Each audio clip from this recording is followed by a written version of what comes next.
manusia yang macam tumbuhan, which is dia akan makin membesar, dia memerlukan makanan, dia meminum susu bagai semua, tapi dia tidak bergerak. Macam tumbuhan lah. Kalau tercekik kan, alamak, tercekik boleh kita sedut ke tak? Tidak. Kita sama juga, kami akan buat cara yang sama, tapi kita terbalikkan. Dia akan sama, terbalikkan macam ni, sebelah kiri. Okay, kita akan buat macam ni. Tolak.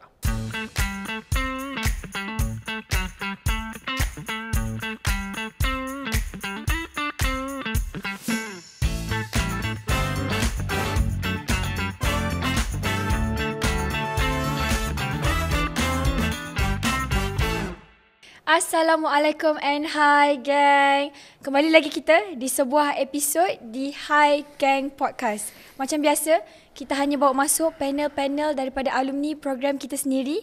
Mereka membawa kisah-kisah eksklusif, pengalaman dan pengajaran khas hanya untuk belia-belia yang menonton podcast ni. Jadi sebelum kita nak bincang topik hari ni, jom sama-sama kita follow social media di seluruh platform. Kita ada di YouTube, Hi Gang Podcast, Facebook, JBS Negara dan Belia.my, Instagram, JBS Negara, Twitter, JBS_Negara, TikTok, JBS Negara dan di laman web kita ada www.kbs.gov.my dan www.jbsn.gov.my. Kita juga ada hashtag, jangan lupa pakai hashtag kita, hashtag Team KBS, hashtag Team JBSN, hashtag JBSN bersama dan hashtag Rakan Muda. So, tak nak lengah masa, topik kita pada hari ini adalah kepentingan pengetahuan bantuan kecemasan. Dengar pun dah macam, wow, bantuan kecemasan, apa tu? So, panel kita hari ini sangat menarik. So, jom Muja perkenalkan panel kita pada hari ini. Kita ada Mr. Elvis Gan Kah Kang. Beliau merupakan alumni SEAP pada tahun 2016. Selamat datang. How are you? Hai, terima kasih. Ya, saya baik hari ini. Terima kasih. So, before kita nak delve deeper into this topic, kita nak berkenalan lah sikit dengan kita punya panel kan. So, boleh ke Mr. Elvis cerita sedikit sebanyak latar belakang or what do you do for a living? Baik. Okey, saya merupakan seorang pengusaha tadika taska transit Bayu Mewah ataupun dikenali sebagai Bayu Mewah Corporation Sdn Bhd. Saya mula berniaga sejak 2018, which is 2 years after my SEAP program. And saya diimplement sehingga pada hari ini 2025 masih ada di sini dan kita dalam 7 cawangan di seluruh Keramat. Okay, 7 cawangan. Tapi lepas cerita yang saya dengar ni, sebenarnya apa kaitan dengan kita punya pelbagai first aid kit and saya nampak ada baby kat situ. Apa kaitannya dengan Mr. Elvis hari ni? Okey, macam ni lah. Sebenarnya sebagai pengusaha terutamanya tadika taska, kami faham bahawa keselamatan adalah orang kata utama di bisnes kita sebab kita melibatkan nyawa, melibatkan emosi. Jadi sekiranya berlaku apa-apa, pertama sekali mereka akan tanya, adakah awak bersedia jika berlaku kecemasan? Itu adalah soalan pertama. Bila customer masuk ke taska kami, tadika kami, dia akan tanya, siapakah kalau jika berlaku apa-apa, ada kes tak sebelum ni? So kami akan terangkan walaupun ada kes, kami bersedia membantu dan bersedia untuk segala bantuan kecemasan. So jadi itu hari ini saya ingin menerangkan sikit sebanyak tentang kami punya first aid lah, pertolongan cemas. Justeru saya ingin lebih bersedia lah. Jadi saya pun berlatihkan sendiri dan dalam bidang bulan sabit merah ini supaya saya lebih memahami ke dalam persiapan lebih mendalam. Dan juga saya salah satu cabaran adalah melatihkan guru-guru dan kaki tangan saya supaya jadi satu ahli pertolongan cemas yang bertauliah. Jadi boleh cerita sedikit ke macam mana permulaan atau startingnya Mr. Elvis terlibat dengan PBSM ni atau bantuan kecemasan? Okey, saya kalau nak cerita balik kepada badan beruniform ni sejak saya tingkatan 2 lagi. Jadi dari masa itu kami hanya disebabkan syarat kami nak dapatkan satu baju uniform dan sebagainya. Tetapi benda itu telah macam memulakan saya minat kepada bola sabit dan saya pun telah menjadikan jurulatih sejak pada tahun 2016 lagi. Masa itu saya lebih kepada membantu orang. Tak adalah sampai niat. Bukan profesional lagi Ya, lah. bukanlah setakat nak niat nak mengajar pun, tapi disebabkan bisnes saya yang dijalani, jadi saya kena macam mantapkan diri sendiri supaya saya boleh bantu lebih ramai orang, lebih banyak orang kenal Bulan Sabit, itu satu, tapi lebih kepada bantuan. Sebab saya nampak kebanyakan bila terjadi apa-apa, terutamanya bayi-bayi ataupun kanak-kanak bawah 5 tahun, kita akan panik. Betul. Kan kita nak bantu dia, tapi sebaliknya kita macam mungkin kami memberikan betul. Jadi itu ya salah satu saya nak orang buat persiapan. Macam Mr. Elvis cakap tadi kan, kalau katalah baby tercekik kan, boleh bagikan sedikit penerangan apakah langkah-langkah asas untuk kita take kalau ada apa-apa kecemasan berlaku di sekeliling kita? Okey, sebenarnya terutamanya kita bila ada kecemasan, kita kena dianggap sebagai satu, orang kata, kita memang tak minta pun kemalangan kan. Kalau kita kata kemalangan tidak berbau. Tapi sebaliknya kami kena ada macam orang kata identify what is the possible hazard. Maksudnya ada kemungkinan akan terjadi ke macam mana. Jadi bila berlaku ada kecemasan, firstly kita kena pastikan kita punya SOP keselamatan ditetapkan dahulu. Jadi contoh kita dah berlakukan tercekik ke apa ke, jadi pertama sekali kita kena buat apa? Okey, macam di sekolah saya biasanya saya akan buat, firstly kita kena memastikan keselamatan kepada saya punya pengasuh lah, pendidik saya lah. Jadi bila dah ada keselamatan, baru kita tengok kepada keselamatan kepada kanak-kanak tu. Jadi bila dalam situasi yang selamat, baru kami akan memulakan proses-proses pertolongan cemas. Jadi dari situ kami akan membantu tu, tetapi kami juga akan membantu orang lain. Sebab bila semua kaki tangan saya telah dilatih, apa katanya, maksudnya mereka dah faham, dah ada satu macam prosedur, what is next. Kan tak payah explain, awak pergi call 999, awak pergi. So secara spontaneous mereka dah tahu nak buat apa-apa sahaja. Okay, kalau itu kita lihat daripada segi guru ataupun pengasuh kan. Bagaimana pula kalau kita lihat dari sudut orang awam? Macam mana kalau kita sebagai orang awam ataupun kita nampak orang awam sedang perlukan bantuan kecemasan, apa langkah-langkah asas yang kita boleh ambil untuk bantu mereka ni? Okey, macam ni lah. Sebenarnya untuk orang awam ke sesiapa ke, kami kena faham satu benda, iaitu pertolongan cemas bukan satu macam proses perubatan. Dia tak ada kaitan sangat pun dengan macam seperti di hospital bagai semua. Tapi dia lebih kepada bantuan awal. So bantuan awal dia boleh dari segi bentuk apa yang kita mampuan. Okey, contohlah kami, contoh kita takut darah. Okay, kita trauma lah, kena darah, kita akan pengsan lah. Tetapi apa yang kemampuan kami adalah kita call 999. Itu adalah dikira sebagai bantuan awal. Kita lari untuk minta bantuan kepada sesiapa pakar yang boleh bantu kita, itu dah kira sebagai bantuan awal. So tak semestinya kami kena, kita takut darah, kita kena buat sesuatu, kena first aid kit, baru kita boleh membantu orang. So segala bentuk yang boleh, 3 objektif lah kita lihat kepada ni. Pertama sekali kita menyelamatkan nyawa dia. Okay, kedua kita kena memastikan kami boleh mengurangkan sakit. Dan ketiga kami akan memastikan mengelakkan kejerahan jadi lebih teruk, ataupun untuk ke arah pemulihan. So that is kita yang fokus kepada kita punya pertolongan cemas lah. Jadi untuk orang awam, dia ada satu macam Akta 574 Section 92. Itu dia cerita tentang perlindungan kepada orang awam yang membantu dalam keseksaan. Sebab kita tahu bila kita buat sesuatu, contohlah kan, kita mungkin kita terpaksa buka baju dia, alihkan dia semuanya. Jadi akta itu akan membantu kami dari segi elakkan macam untuk dapatkan apa-apa dakwaan lah daripada orang yang tidak ingin ni. Sebab kami niat yang baik, kita nak tolong.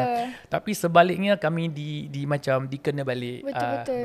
Okey, contohnya macam, betul lah, saya rasa akta tu memang sangat membantu. Sebab kalau kita lihat, katalah ada kemalangan berlaku di tengah jalan raya kan, lepas tu kita nak alihkan mangsa tu, sebab itu antara salah satu bantuan awal kan kiranya. Tapi katalah kita alihkan tu menyebabkan tulang dalam dia patah ke apa, and dia boleh buat dakwaan kat kita. So maksudnya akta tadi tu dapat melindungi kita lah daripada dakwaan mangsa tu. Betul sekali sebab kita kena tahu kita punya prosedur first aid ni pertolongan pertama adalah untuk niat yang baik ataupun niat yang mencederakan.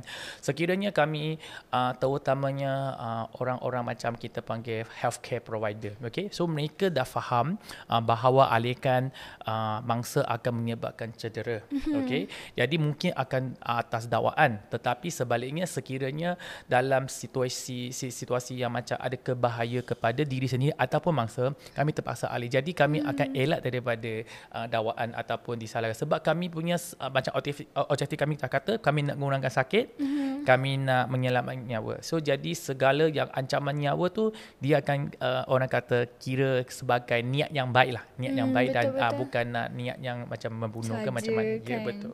Okay, selalunya apa common mistakes lah katakan, kesilapan biasa orang awam ni buat bila nak nak berikan bantuan awal kecemasan kepada pesakit?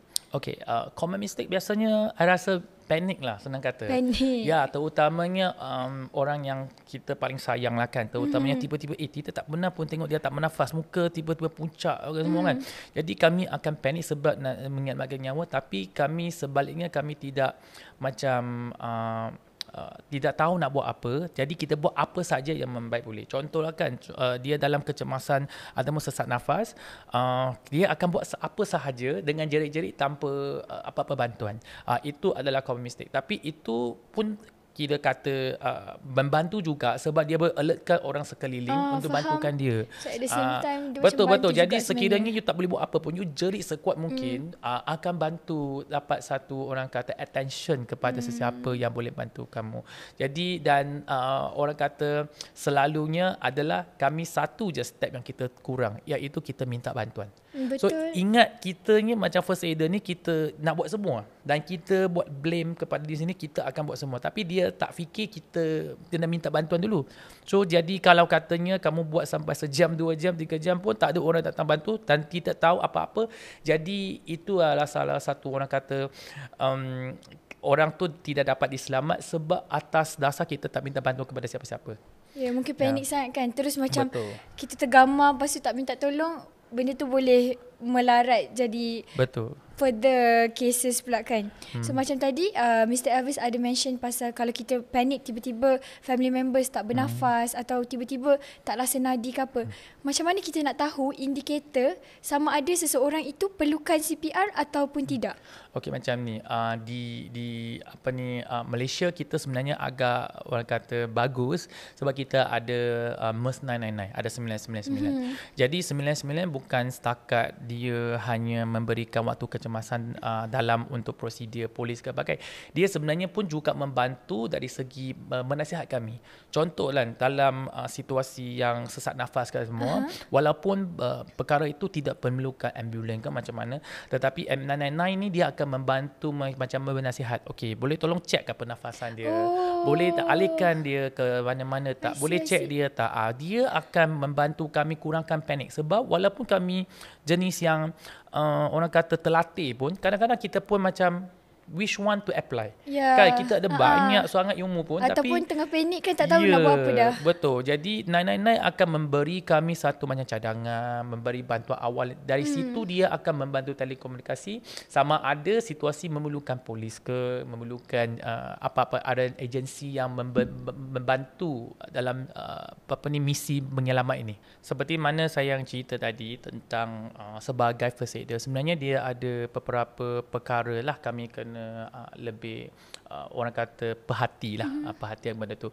Terutamanya kami kena melindungi diri sendiri dulu. Okey, sebelum kami nak tolong siapa-siapa pun, yang pertama sekali kami kena tahu adakah kami berada di situasi yang selamat. Sebab di banyak situation ataupun senarionya adalah kami bila niat yang baik nak tolong, memang pun akta dalam melindungi kami, tetapi sebaliknya ada yang orang niat yang tidak baik sengajakan untuk kenakan kami atas dasar insurans ke duit ke dan Faham, sebagainya. macam scam saja. Ya, betul. Saja buat-buat accident kan. Betul. Jadi sebabkan kami punya ni, jadi tak dia buat macam orang awam ni tak confident nak buat apa-apa. Faham, Jadi betul dia rada duduk dalam kereta, tunggu tak nak buat apa-apa daripada dia keluar membantu. Jadi, disebabkan macam tu. Jadi kami kena memastikan identify yang bahawa kami adalah brother diselamat. Itu yang pertama sekali. Yang kedua, bila kami dah sure kami dah selamat, kami akan baru check dia punya situation bahawa dia selamat ke tidak ataupun kemampuan kami. Seperti mana saya kata, kalau kami tidak bermampuan, kami membantu, kami buat dalam kurungan mampuan kami. Contoh, adakah kita minta bantuan ataupun kita call dan sebagainya. Saya agak pantang sikit lah dari segi saya personal experience lah kan. Saya tak suka letak first aid kit dalam kereta. Oh ya? Yeah? Kalau first aid kit dia mesti ada sesuatu berlaku kat atas jalan. Selalu berlaku. Macam jinx pula. So macam itulah kan, kita niat nak tolong kan, tapi tiba-tiba you akan rasa bersalah atas jalan, lepas tu ada accident, first aid kit ada, so dia bentuk kita. Memang so, rasa tanggungjawab untuk berhenti itulah, tu ada. Tu yang macam okeylah kemampulah kan. So kita bawa buka first aid kit, bantu orang buka first aid kit. So macam hero lah sikit kan. Tapi sebaliknya orang kata sebenarnya orang kata dia bagi satu kesedaran sebenarnya semua orang kena ada juga first aid kit juga dalam kereta kan. Cuma kadang-kadang kami tidak orang kata confident dengan apa yang ada. Kan kita buka first aid kit, guna tu tak tahu macam mana pula kan. Apa ni kosong ke expire ke, dia ada banyak tu. So jadi itu adalah satu orang kita kena memastikan. Dan ubat-ubat ada peralatan kita gunakan semasa di apa-apa kes, jual kes pun kami kena pastikan kami ada saksi. Ya, betul. Jadi contohlah kan, sebenarnya ada certain prosedur. Contoh kes yang macam dia ada pendarahan di dalam. So memerlukan gunting seluar, gunting baju dan sebagainya. Kami kena minta izin. Jangan ingat macam, "Oi, kamu tengah ni cedera. Okay, saya nak tolong." Tapi macam kalau terus dia tak sedar? Kalau dia tak sedar lain cerita. Kalau tak sedar memang atak tu perlindungan. Atak perlindungan tadi. Betul. Kalau dia masih sedar, dia kata, jangan sentuh saya, jangan pegang saya." Jangan pegang. Kalau you pegang, walaupun dia selamat, dia akan dakwa kamu. Dia ni sexual harassment saya lah, saya dah kata saya tak nak bagi semua saya dan sebagainya. So jadi itu kita kena ambil orang kata kepastian lah kan. Kita kena minta izin dulu. Cik, kami akan balingkan kamu, cik akan buka guntingan baju sebab kita nak menghentikan pendarahan kamu. Sekiranya dia enggan minta bantuan, kita jangan buat apa-apa sahaja. Itu salah satu orang kata common mistake jugalah kan. Tak boleh, kita kena tolong kita buat juga. Ya, betul. Okey, kalau saksi kami ni sebenarnya kalau bolehlah daripada dia punya saudara dia, mara dia ataupun sekeliling orang yang ada. Sebab saksi tak semestinya dia kena ambil gambar kan. Dalam situasi ni tahulah Malaysia ni kadang-kadang kami teruja kan nak tahu sesuatu ada virus sebagainya. Tapi itu adalah satu orang kata etika, terutama aib orang kan. Tak kisah betul. Dia dalam situasi macam mana. Jadi saksi tu dia ambil orang kata satu orang kata peranan yang penting, terutamanya jika terdakwa apa-apa dakwaan daripada pihak daripada mangsa lah. So kalau macam di Bulan Sabit, kami adalah satu akta Bulan Sabit untuk sebagai bantuan kemanusiaan. Perkhidmatan kemanusiaan. Jadi disebabkan kemanusiaan, kami kena membantu dia. Dia macam satu act khas, undang-undang khas panggil The Good Samaritan Act. Tetapi individu personel yang di Bulan Sabit ni, dia adalah masih merujuk kepada Akta 574, which is the akta keseksaan, pelindungan tu, which is on your own. So jadi bila kita nak menjalankan apa-apa prosedur dan protokol, kami kena memastikan kami dilindungi dan membantu orang, dan apa yang kami buat kepada orang tu adalah kamu kena tahu kenapa you tak letak ais, kenapa letak ni, kenapa letak tu. So you kena faham apa yang sebenarnya awak buat ke atas mangsa tersebut. Tapi macam kalau kes yang tadi Mr. Hafiz kata, kalau kita nak tolong kena ada saksi. What if jalan tu memang sunyi, memang kita berdua je kat situ, and dia accident memang accident yang kita tahu itu bukan scam, memang berdarah, memang tak sedarkan diri, and how about that? Okay, kalau sebegini awak memang kalau dia tidak sedar diri, awak boleh bantu apa sahaja. Tapi seperti mana saya kata, bantuan tetap kena call. Macam sekarang ni kita handphone dah canggih, kita boleh buat 999, kita buat loudspeaker dan sebagainya. So memberikan satu keyakinan kamu. Sebab I nampak sekarang ni ramai orang awam ni sebenarnya dia boleh je buat first aid ni, pertolongan cemas, tak ada masalah pun, tapi dia punya keyakinan macam tak rasa macam selamat. Dia punya keyakinan macam dia macam tak berani sangat sebab dia tak terlatih. Macam tu. Dan bila dia terlatih, tahu saya ni tekan-tekan dan sebagainya. Itu adalah salah satu orang kata anggapan lah. Lagi satu, bila macam di peringkat sekolah kan, kami kadang tanya budak-budak, tahu tak apa itu CPR? Tahu teacher, tahu teacher. Tapi kita tak tahu buat. kita cium, kita ni tekan-tekan je. Tapi mereka seronok, mereka sebenarnya ada minat. Tetapi dengan cara yang betul tu, kita memang kena memastikan lah tempat yang betul.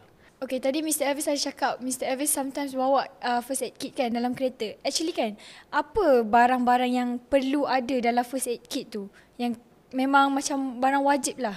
Okay, dia sebenarnya bagi saya dia tak ada macam orang kata barang wajib tau. Dia tak ada satu spesifik size, ada spesifik bentuk, adapun spesifik barang. Kan, dia bergantung kepada kemampuan dan apa ni situasi tertentu. Contoh di pejabat, kami biasanya berlaku apa? Pening kepala, paper cut, ataupun jatuh-jatuh, cirit-birit, okay? So, itu adalah ubat-ubat dan peralatan yang digunakan di pejabat. Tapi, sekiranya kalau macam ke hari sukan, dia lain. Dia punya kecederaan lebih kepada cramp, lebih kepada sakit, kepada cedera. So, jadi peralatannya pun lain. Jadi, untuk bagi saya, yang paling basic adalah kita sekurang-kurangnya kita ada macam andus segitiga. Dan yang andus segitiga ni biasanya saya digunakan di semua first aid kit. Kita wajibkan. Sebab andus segitiga dia boleh menjadikan satu orang kata alat yang menghentikan darah. Alat yang boleh macam menstatikkan tangan kan? Dan juga mana-mana yang ada cedera parah bagi semua, kami boleh digunakan andus segitiga. Dan andus segitiga macam orang kata satu kain yang macam kain kafan tu, yang boleh melindungi bakteria daripada segala ni. So jadi dia macam satu orang kata multi-purpose kits compact tu. Dan jangan hanya terkurung kepada first aid kit mesti ada kit, tak semestinya. Kan, kalau kita ada bag yang tak guna ataupun kita ada kotak yang tak guna, dia boleh jadikan first aid kit ni. Sebenarnya tak semestinya kena beli mahal-mahal, tak semestinya. So first aid kit ni basically bag yang kita bawa yang dalam tu boleh kita guna untuk bantuan kecemasan. Betul. Not necessarily kotak first aid kit tu. Betul. Dia cuma itu kotak first aid kit tu kadang-kadang kita nak senang di-access, senang diambil kan. That's why kadang-kadang saya nampak, I tak ada mention dah mana kan, tapi kadang-kadang dia tak kunci, dia letak mangga. So macam kecemasan kita nak letak mangga guna dekat first aid kit. Betul. Jadi macam mana kita nak pakai? So itu yang macam we are still not aware that actually this is digunakan untuk kecemasan. Jadi kecemasan nak pergi security kat sana, ambil kunci, buka, it's too late. Jadi itu adalah satu orang kata common jugalah, but things is happening. Dan juga ada juga dia punya kotak tu, dia nampak cantik je kotak, tapi dia tak nampak konten apa dalam. So dia buka kosong. Tak ada guna lah dah betul, tengah kecemasan tu. Betul. Itu yang salah satu orang kata dia ikut kepada diri sendiri. Cuma di sini kami kena highlight sedikit kepada peteli pertolongan cemas yang kita lebih kepada perubatan lah. Sebab perubatan ni dia lebih kepada praktis kepada akta perubatan. Akta perubatan biasanya macam suntikan, bagi perubatan dan sebagainya, hanya orang yang ada bertauliah macam MA, ada doktor, MO. So jadi selebihnya kami tidak boleh. Kami hanya boleh bantuan awal. Macam contohlah kat sakit perut, adakah bantuan awal? Kalau gastrik mungkin Gaviscon. Itu kalau ikut akta itu salah. Sebab itu perubatan. Hanya doktor je boleh prescribe ubat. So kita pun tak boleh bagi sebenarnya. Ya, walaupun Gaviscon. Betul. Kecuali dia sendiri ambil sendiri. Contoh ataupun saya, dia yang minta. Betul. Tapi di sekolah, macam di sekolah kami dilarangkan cikgu saya memberikan apa segala ubat. Tapi segalanya dah umur lebih 18 tahun, dia dah tidak perlukan konsen. Dia dah boleh ambil sendiri. So jadi kami kena bagi dia sign satu macam surat kata, saya mengambilkan ubat ni atas dasar tanggungjawab diri sendiri. Kami takkan ambil apa tindakan sebab ini orang kata atas dasar sendiri punya risiko. Sebab terjadi apa-apa. Contoh kan, Panadol kan, dia kadang-kadang orang allergic Panadol dan dia tidak tahu dia allergic. Macam So tu. kita pun bagi suka-suka, tahu-tahu Betul. lagi teruk sakit dia tu. Lagi satu kan, fun fact, Muja pernah pakai first aid kit dekat kucing. Kucing. Sebab masa tu kita orang ada satu program lah, kita orang bawa first aid kit memang untuk AJK lah sepatutnya, tapi memang tak guna lah. Tahu-tahu tiba-tiba kucing masuk bilik and kucing tu macam berdarah-darah. So kita tengah program, so kita macam automatically ambil kain ando tu balut dia punya tu. So sebenarnya kalau macam tu kan, setakat balut je lah. Saya tahu kucing macam tak ada kena-mengena kan dengan orang awam kan. Tapi benda tu pun saya rasa macam agak membantu kan. Betul, memang amat membantu. Sebenarnya tak semestinya first aid kit, tak semestinya kain ando je. Macam apa-apa kain yang bersih, tudung ke, handkerchief ke, baju ke, boleh je untuk balut. Dia tak specifically kena alatan tertentu. Macam kalau you berujuk kepada kapas ke apa jelah. Tapi when you come to ke kain dan balutan, itu tak ada hal. Walaupun orang kata walaupun manusia tu nyawa, binatang pun nyawa juga. Betul. So itu memang orang kata kena bantulah sebab ciptaan Tuhan. Dan benda ni kita kata kemanusiaan. Kemanusiaan bukan ataskan manusia je, mana-mana yang benda hidup. So kan Mr. Elvis, kita dah bincang-bincang pasal first aid kit kan. And Muja nampak kat sini, mostly saya rasa memang barang-barang first aid kit. Tapi yang warna kuning tu macam saya wonder, apa benda tu sebenarnya? Okey, ini kita digunakan semasa ada cardio arrest. Cardio arrest maksudnya jantung dia berhenti. Okey, ini kalau zaman-zaman saya lah kan, kita tengok cerita Mr. Bean tu. Apa nama dia? Dipanggil defibrillator. Okay, defibrillator kalau di hospital ni biasanya dia perlu ada orang yang terutamanya MO lah. Yang dia tahu berapa jaw, berapa current dia nak kuat. Contoh dalam di hospital, jaw dia dalam lebih kurang 300-400 secara manual. Itu dia punya kira voltage. elektrik voltage tu. Ya, betul. Kalau automatic ini dia ini panggil AED, which is called automatic external defibrillator, which is dia hanya paling tinggi adalah 250 jaw dan dia untuk membantu menyelamatkan nyawa, chances untuk selamatkan nyawa lebih tinggi. Contoh kalau dalam proses CPR pun ini akan digunakan semasa di situ. Dia macam satu doktor yang orang kata analisis express punya. Betul. Itulah. Dia ada orang kata kita ada satu device panggil vital sign. Water sign. Vital sign. Vital sign. Ya, vital sign adalah satu device yang memetahui you punya nadi, you punya pernafasan, you punya sama ada awak ada nadi ke tidak. Jadi ini device yang boleh membantu untuk melekatkan badan mangsa itu. Kami akan tahu situasi dia punya oxygen level, dia punya nadi ada ke dalam kestabilan. Daripada vital sign tadi tu. Betul. Jadi ini biasanya kalau ke airport akan dijumpa. Kat airport lah sebab saya rasa tak semua orang ada. Ada ke orang yang memang ada defibrillator ni dekat rumah? Saya rasa macam tak ada. Ke Mr. Elvis ada? Saya ada, cuma kami jarang orang kata diletak luar lah. Memang tersorok lah kiranya. Dia bukan tersorok sebab dia harga semurah 14,000. Jadi tercekik dengar. jadi itu yang, tapi itu untuk menyelamat. Jadi untuk di Malaysia ni ada juga beberapa agensi cuba buat inisiatif untuk membantu. Terutamanya saya pernah kerjasama dengan Pertubuhan Ikram. Dia ada satu sub NGO dia bawa Ikram Health. Dia kerjasama dengan KKM, dengan beberapa agensi perubatan tu, iaitu dipanggil apps dalam apps handphone tu, My Rescue tu. My Rescue. So jadi apps tu dia akan menunjukkan di sekeliling mana ada AED yang berdekatan. Itu pun kalau orang lapor ataupun declare secara sukarela. Rasmi lah. Maksudnya kalau beli ni declare baru keluar kat apps tu. Ya, betul. Kadang-kadang kita tak nak declare, ini untuk kita je sahaja. Kan, kita tak nak orang lain tahu. Tapi I faham, I rasa bahaya itu kerajaan pun cuba macam mengusahakan dapatkanlah lagi murah dan sebagainya. Sebab benda ni dia macam orang kata dia mahal sebab dia punya komponen terlalu komprehensif. Kan dia boleh mengesahkan bahawa tu orang tu mati ke tidak, hidup ke Ya, tidak. betul. Dan dia juga orang kata ada dasar dia boleh bantu dari segi kita nak tahu nak buat apa.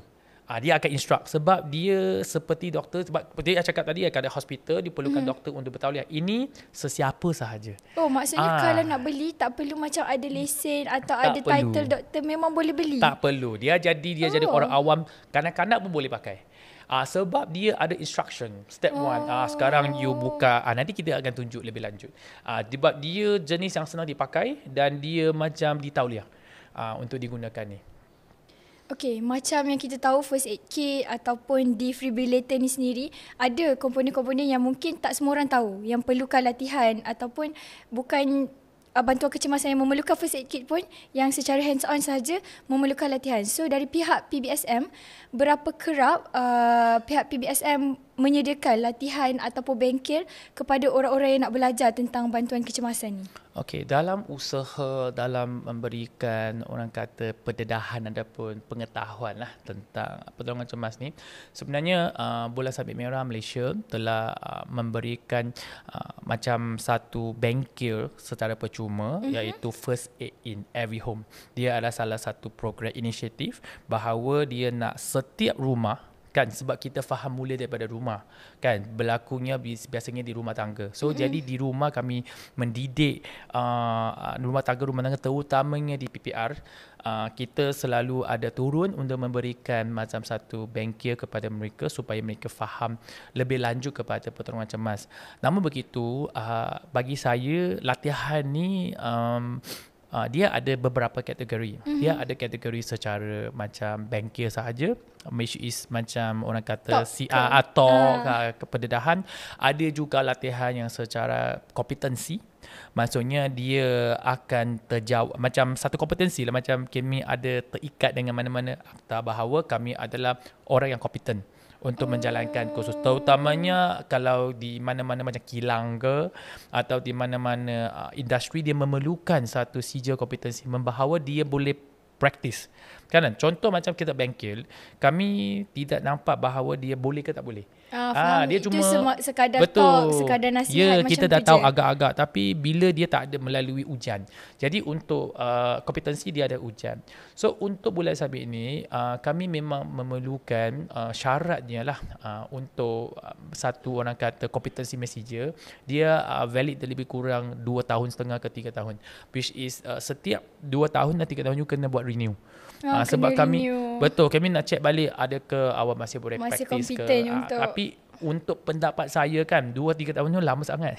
Betul. 2 tahun kita pun sebulan pun kadang lupa dah. Betul. Jadi untuk inisiatif ni kami lebih kepada mengajak lebih ramai lah untuk bersama-sama belajar ni. Sebab one thing about kita punya pertolongan cemas ni, kita punya risiko bukan sebab kami ni pandai buat.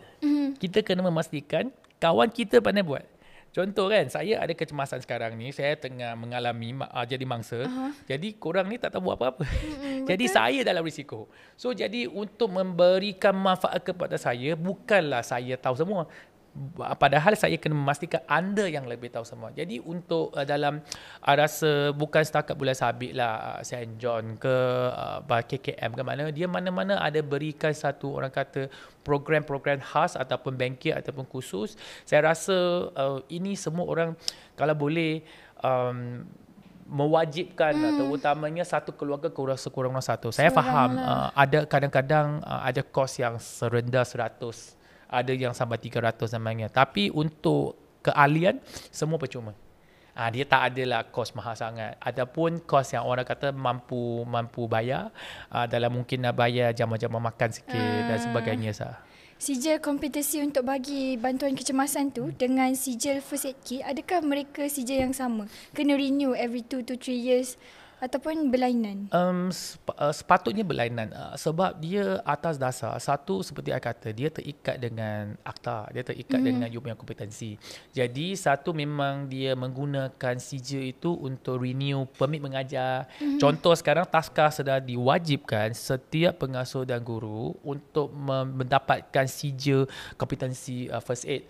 Disebab kanak-kanak ni dia, orang kata, dia tidak boleh mengelakkan diri sendiri dan Betul. orang utama adalah kita. Jadi dia diwajibkan untuk renew supaya dia boleh merenewkan permit pekerja dia lah. Tapi sebaliknya macam di PPR di mana kami ingin nak tahu lebih lanjut, rasa kehadiran untuk macam bankir itu dah cukup. Kadang-kadang macam Sekadar awareness macam tu lah betul. Itu dah lebih pada cukup. Macam kita biasanya kita asal customize. Bukan first aid, scope dia sangat besar. Kan, sangat besar. Dia boleh sampai 20 topik, 30 topik. Tapi kami akan highlight kepada hot topic lah, macam apa itu CPR, apa itu topik-topik yang common lah yang ya, berlaku. betul, yang boleh mengancamkan nyawa. Dan macam tercekik dan sebagainya. So jadi kita boleh customize 2-3 topik dalam 2-3 jam. Itu dah lebih cukup. Kalau personal opinion Mr. Elvis sendiri, apa satu benda yang Mr. Elvis nak ubah tentang kesedaran bantuan kecemasan di negara kita ni? Okey, bagi saya lah kan, saya masih terikat balik kepada keluarga. Okey, maksud saya, kalaulah tidak pasti itu dapat disampaikan kepada pihak dasar. Saya ingin kalau boleh khusus kahwin ni, sebelum kahwin ni kena tahu macam mana menyelamat nyawa dulu. Kan. Faham. Sebab kita tidak tahu pun sama ada pasangan dia ke macam mana kan. Lepas tu anak-anak bagai semua, sebab saya terutama saya di bidang ni, saya nampak terlalu banyak anayan kanak-kanak, abayan kanak-kanak. Saya rasa itu mungkin dari segi statement surat khabar kan, kenyataan media, sebab dia nak nampak sangat macam benda tu adalah satu, orang kata, tindakan. Tapi sebaliknya saya rasa tak adalah ibu bapa ni yang nak anayankan anak sangat pun kan, anak sendiri kan. So jadi saya rasa dia lebih kepada dia tak ada kemahiran macam mana menyelamat. Kan dia mesti nak tolong, rasanya lah kan, Mostly lah ibu bapa kan. So jadi kalau saya boleh, kalau boleh lah kan, mewajibkan lah. Sebab I rasa di sekolah, pihak sekolah pun dia dah ada uniform. Dia sekarang ada macam-macam, ada APM, ada St. John, ada Bulan Sabit Merah. So ini adalah mempromosikan pertolongan cemas. I rasa di peringkat sekolah, di pendidikan, even di prasekolah pun, prasekolah saya pun saya mengajar. Tapi daripada sudut ibu bapa ni, dia kurang, I rasa dia kurang daripada ni first aid ni. So jadi kalau boleh, saya rasa itulah saya ingin macam sampaikan. Sebab bila ibu bapa yang boleh dapatkan ilmu pertolongan cemas ni, I rasa selagi macam jiran ke, Ya, betul. dari segi kita ikut microsystem ni kan, diri sendiri, keluarga, sekolah sampai ke kerajaan. So jadi kalau itu boleh diwajibkan, saya rasa itu adalah inisiatif yang amat bagus lah untuk ni. Idea yang sangat menarik, mewajibkan khusus bantuan pertolongan cemas ni sama macam wajib khusus kahwin. Ya, betul. Macam itulah. Interesting. Okay, saya sendiri tergamam dengan idea tu sebab saya rasa itu adalah salah satu idea yang sangat-sangat bernas. Sebab saya memang yakin dan pasti setiap keluarga memang perlukan at least seorang yang pakar dengan bantuan kecemasan ni.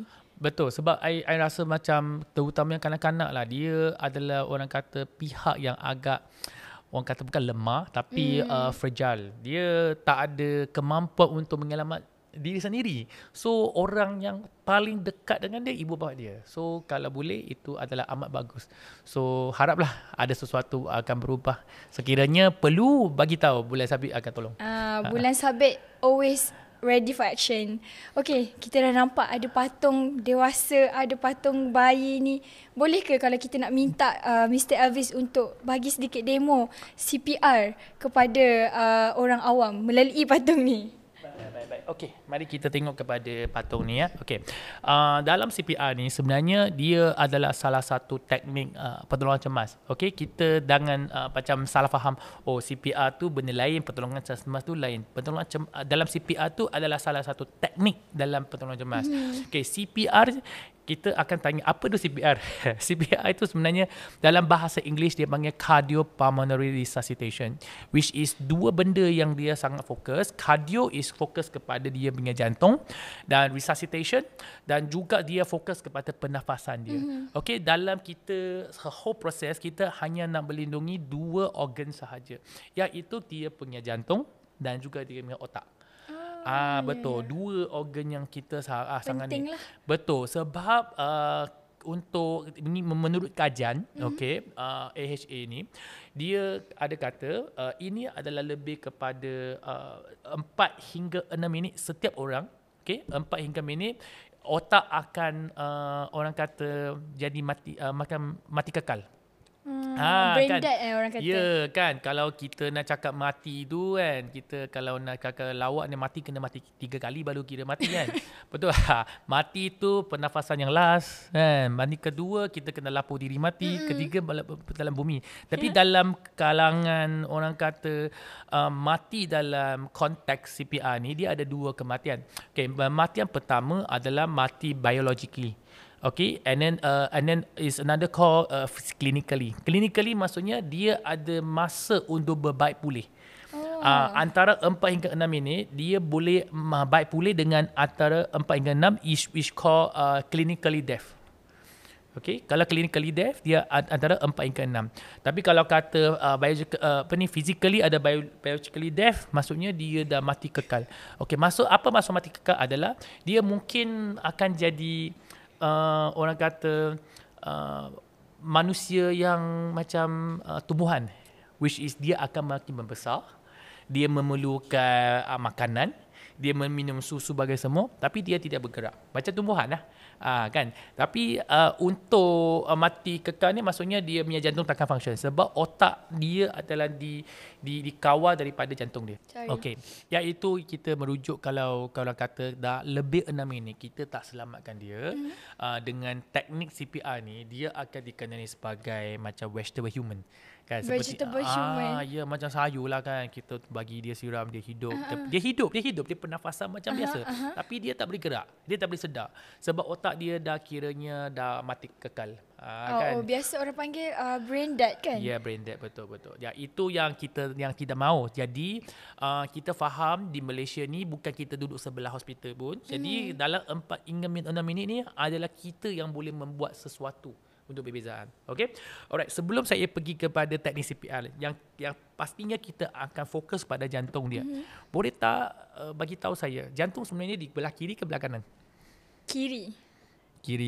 Okey, kenapa rasa belah kiri? Sebab seingat saya belajar biologi, saya rasa belah kiri. Biologi kiri. Jadi itu biologi yang katalah. Okey, tapi di Malaysia ni ataupun di mana-mana ni ada juga yang belah kanan. Ada juga yang orang jantung berlubang. Betul tak? Betul. Jadi kalau orang yang berlubang ke belah kiri ke belah kanan ke, macam mana kena tekan? Belah kiri ke belah kanan? Saya tak ada idea macam mana. Jadi kalau untuk CPR ni, teknik ni, kita akan fokus kepada tengah sahaja. Okey, sebenarnya jantung kita Tuhan cipta di tengah. Cuma dia lebih kepada kiri, ada lebih kepada kanan. Okey, dia lebih pada kiri sebab dia punya current. Dia ada satu current, dia nak pastikan shock supaya dia punya jantung pump dengan orang kata momentum dalam satu frekuensi yang stabil. Tapi ada juga yang orang kata jantung berlubang tu, dia akan lain sikit lah, pelik, dia akan turut kepada kanan. So jadi kita jangan anggap dia hanya belah kiri. Jadi you kalau tekan kiri, alamak dia macam belah kanan. Padahal dia lebih kanan. Betul. Jadi kami elakkan kepada prosedur yang orang salah tekan. Kita akan fokus kepada tengah. Okey, yang kita merujuk kepada sternum. Okey. Untuk tujuan menunjuk ni, pendidikan ni, kami akan buka baju. Okey, tapi kalau situasi yang orang kata mana dia punya dada ni kan, boleh je kita buka baju. Ingat akta kita kata atas dasar niat yang membantu dan menyelamat. Tapi jangan ambil kesempatan ini kes apa ni kita tekan. Okay? So kita buka baju dia. Okay, dalam structure badan kita. Okay? Okay, kalau kita nampak jelas ini, okay, dia memang ada bahagian di orang kata perut. Okay, kita kena tengok tulang rusuk dia dulu. Okay, tulang rusuk dia kalau ikut kita punya sistem ni, kita pegang. Okay, dia akan ikut rusuk dia kiri dan kanan. Okay, wah tak kisahlah orang dia gemuk ke kurus ke, dia tetap ada tulang rusuk. Yeah. Kadang-kadang dia besar sangat kita tak nampak. Mana perut dia. Tapi kan? boleh, Jadi boleh kita juga, akan pegang. Kalau tak nak buka baju dia pun boleh. Jadi kita pegang melalui situ. Kita cari tulang rusuk dia sampai ke sini, sampai ke tengah tu ada satu loop ke dalam, tambah lagi 2 jari, dia akan jadikan sternum. Okay, kalau you tengok di sini, okay, dia mesti di antara dua-dua puting dengan antara hidung dengan bawah. Dia akan betul-betul di tengah. Okay, jadi untuk orang healthcare provider yang dekat hospitalnya, dia biasa dah tengok, dia tak tahu, dia terus tekan je. Terus letak je dah tahu. Ya, sebab dah ada betul. Cuma yang ini sebab kami nak tahu lebih dalam, jadi untuk kita first kena timer kan. dia pegang. Tapi dalam konteks yang orang kata kecemasan, kita kena cepat identify. Okay, dengan tekan yang cepat. Okay, dia punya tekanan untuk kelajuan dia sebenarnya dalam antara 100 hingga 120 per minit. Maksudnya, ya betul. Dia punya kelajuan adalah setiap saat mesti 2 kali. Maksudnya 1, 2, 3, 4 kelajuan tu. Okay, jadi dia tak boleh slow.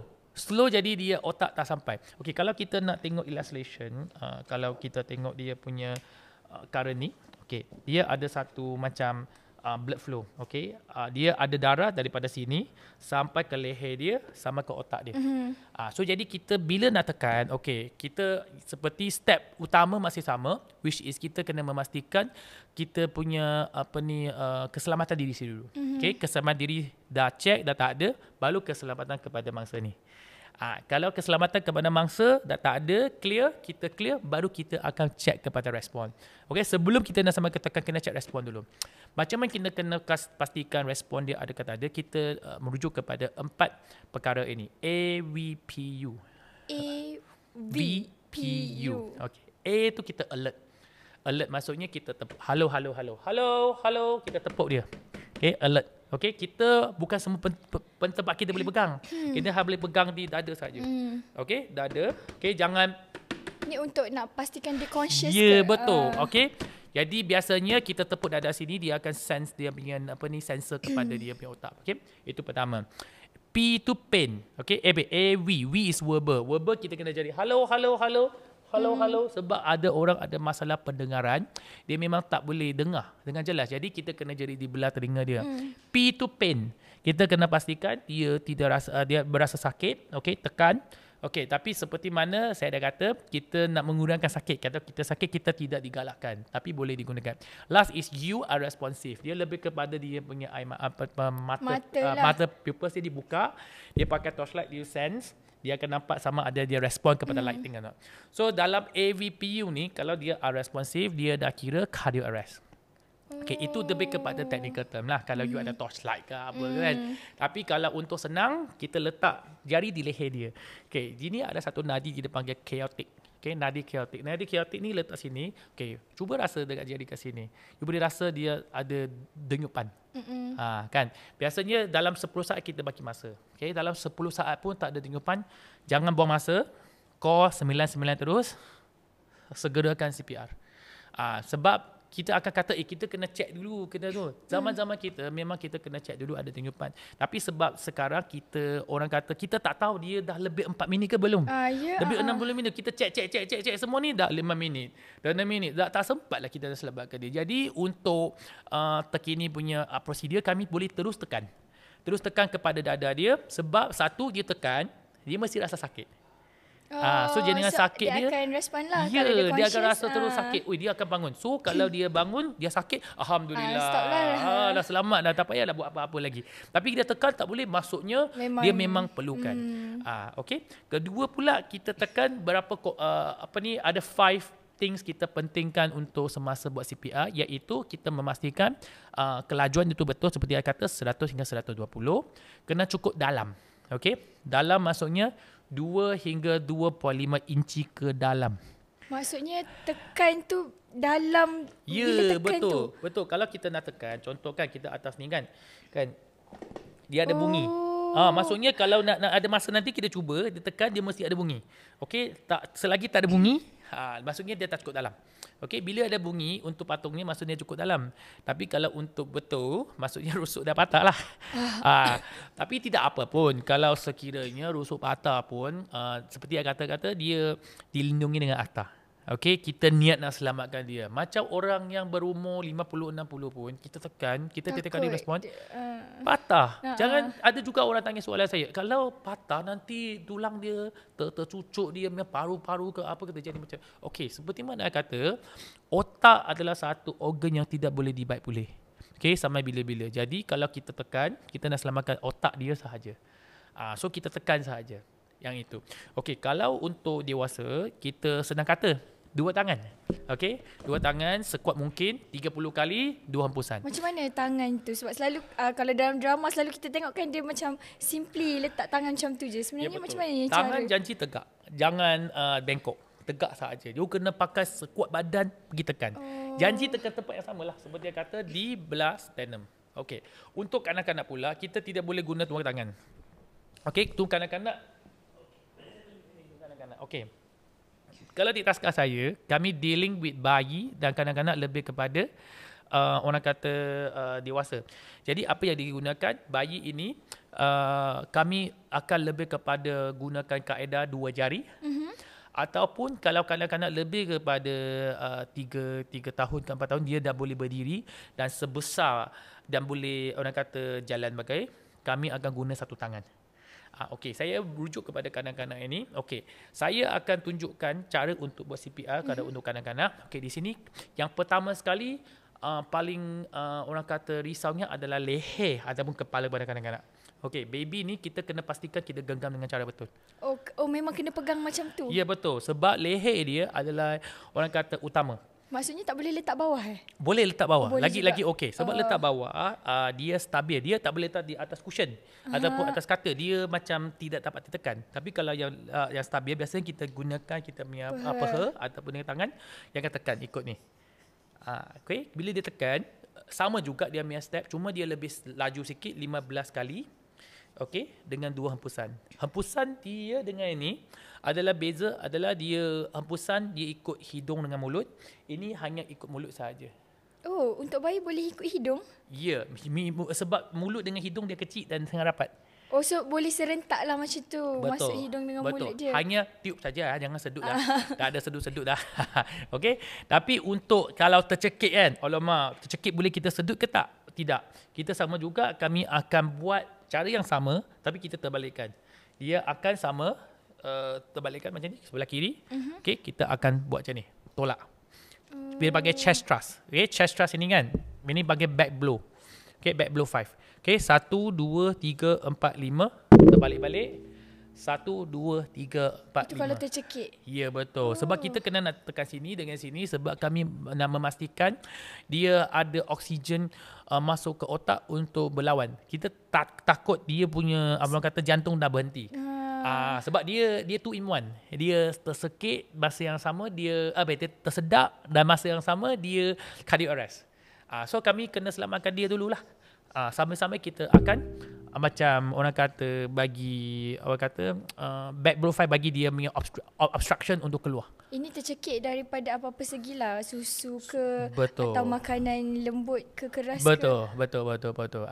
Kita lately baru ada satu kes. Sebenarnya dulu I pernah ada satu kes lah. Itu kisah dah 2017 lah. Selepas I balik daripada Seyap tu, ada satu kes bayi memang orang kata kes meninggal jugalah.